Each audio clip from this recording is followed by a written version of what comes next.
IndiGo എയർലൈൻസിനെ കുറിച്ച് ചില interesting കാര്യങ്ങൾ വായിച്ചു. ഒന്ന്, ഷെഡ്യൂൾഡ് ടൈമിനേക്കാളും 10-15 മിനിറ്റിന് മുമ്പ് തന്നെ ഫ്ലൈറ്റ് ഡെസ്റ്റിനേഷനിലെത്തും.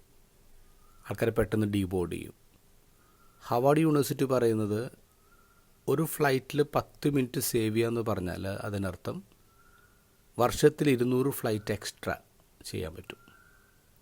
രണ്ടാമത്തെ ഒരു കാര്യം, ഇൻഡിഗോ ഫ്ലൈറ്റിൽ അവനില്ല. എല്ലാ ഫ്ലൈറ്റിലും 3 അവൻസ് ഉണ്ടാവും, സ്നാക്സൊക്കെ ചൂടായി കൊടുക്കാൻ. പക്ഷേ ഇൻഡിഗോ ഫ്ലൈസ് അവൻലെസ്. ഇപ്പോൾ ഒരു അവന് ഒരു 20 കിലോഗ്രാം ഉണ്ടാവും. ഇപ്പോൾ 3 കൂടെ 60 കിലോഗ്രാം. ഇപ്പോൾ 60 കിലോഗ്രാം ഒരു ഫ്ലൈറ്റിൽ സേവ് ചെയ്യുമ്പോൾ അത് 3,000 to 4,000 റുപ്പീസിൻ്റെ ഫ്യൂവലാണ് സേവ് ചെയ്തത്. ഒരു വർഷം 7 ലക്ഷം ഫ്ലൈറ്റുകളുണ്ട് ഇൻഡിഗോക്ക്. കൂട്ടി വരുമ്പോൾ 400 കോടി രൂപയാണ് സേവ് ചെയ്യുന്നത്. വെറുതെ ഒരു അവൻ കൊണ്ടുപോകുന്നില്ല, പക്ഷെ സേവ് ചെയ്യുന്നതോ 400 കോടി രൂപയാണ്. വളരെ ഇൻസിഗ്നിഫിക്കൻ്റ് ആയിട്ടുള്ള കാര്യമായിട്ട് തോന്നും. സമയത്തിന് മുമ്പ് എത്തിക്കുക, അവൻ കൊണ്ടുപോകാതിരിക്കുക. പക്ഷേ ഇക്കണോമിക്കലി എത്രമാത്രം ലാഭമാണ് ഉണ്ടാക്കുന്നത്. ഇത് ഗോസ്പൽ അതാണ് പറയുന്നത്, ഏറ്റവും ചെറിയ വിത്ത് ഏറ്റവും വലിയ മരമാകാണ്.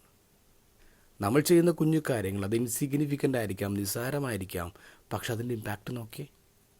ദൈവരാജ്യത്തിന് വേണ്ടി നമ്മളൊരു കാര്യം ചെയ്യുമ്പോൾ അത് ഏറ്റവും ചെറുതായിക്കൊള്ളട്ടെ, ഏറ്റവും നിസ്സാരമായിക്കൊള്ളട്ടെ, പക്ഷേ ദൈവം അതിന് കൊടുക്കുന്ന ഇമ്പാക്റ്റ് ഉണ്ടല്ലോ, അത് വളരെ വലുതാണ്.